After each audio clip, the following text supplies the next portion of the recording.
So today I'm going to show you how to change the battery in your Gotham Pocket watch. I don't know if they're all exactly like this or not, and there might be other brands that have the same mechanism. I'm not sure.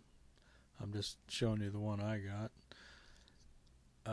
I don't know what it is, but I see a lot of people, like I guess they're losers, wearing these weird looking, funny, cartoon looking. I don't know what this is. This is some kind of Buck Rogers nonsense. Is this a kid's toy? What is these things? Anyways, for grown-ups who want to carry a watch, I carry a pocket watch. It works for me. Anyways, to change the battery out, you just need a few things. You don't need a loop, but you might want some magnifying glasses to wear to help you see these tiny little pieces if your eyes are not that good. You need some kind of little sharp pointer. A big sewing needle will work, or I got this, what are those contraptions called? Anyways, it's got a sharp point on it. Got a little flat screwdriver, that might be handy to get the cover off. And of course you need a new battery. The battery for this one is the SR626SW.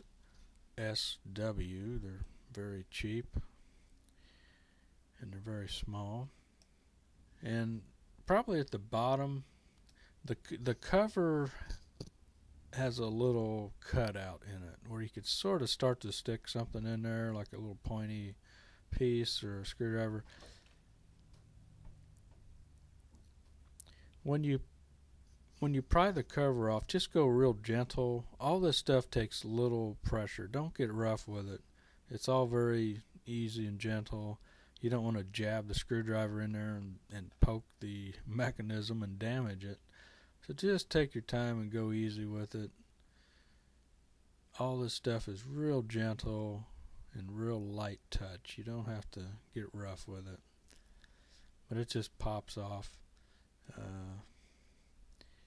with a little bit of pressure, pushing in or prying just a little. Once you get the cover off, there's a plastic piece there.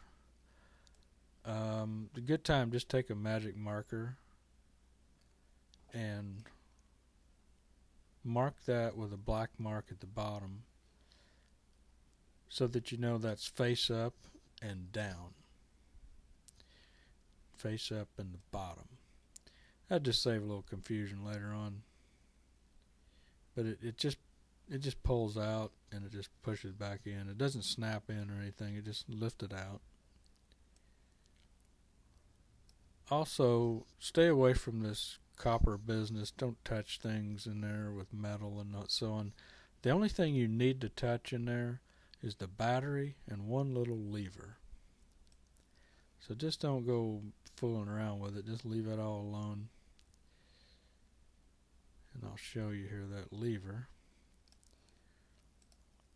So you can see at the top the battery is held in by a little overhang of metal where it slips in under there, and down at the bottom is a little lever. It's got a hole in one end near that screw, near that copper piece there. And all you got to do is take your pointer and just gently pull down on that lever, and I'll show you here in a video.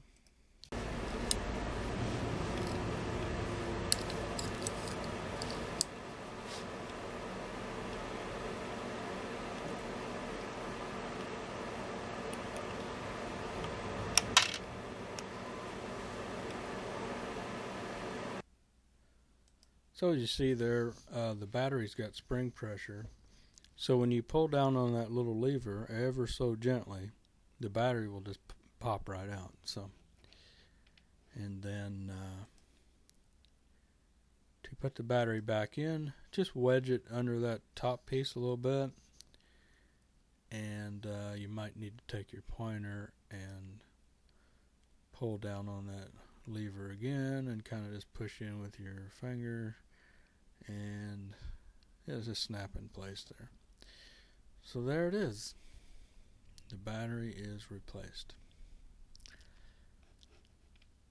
then this would be a good time to go ahead and trim a piece of mailing label and stick it in there and kind of push it in so it sticks good, with the end of a cloth or a Q-tip or something. But that way if somebody steals your watch and you can say, hey, that's my watch, and they go, no, it's not, that's my watch. You go, well, let's take the cover off and look in there and see. And if your name and address are stuck in there, it's a little hard for them to claim it's not your watch.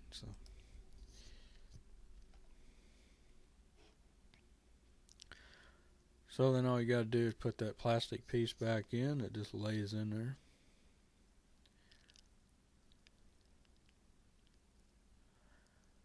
And we got the magic marker mark at the bottom.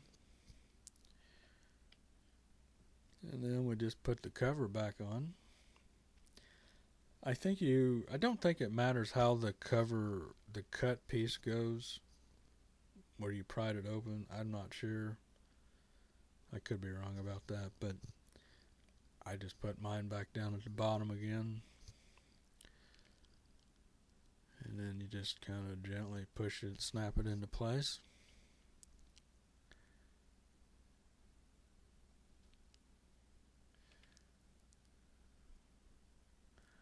And there you go.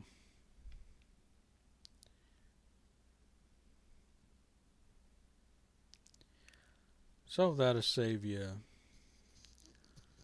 15, 20, 25 bucks to mail it back in and wait for it. You won't have to be without it in the time it takes to get it back. So there, it takes, 3-4 minutes maybe. So there you go.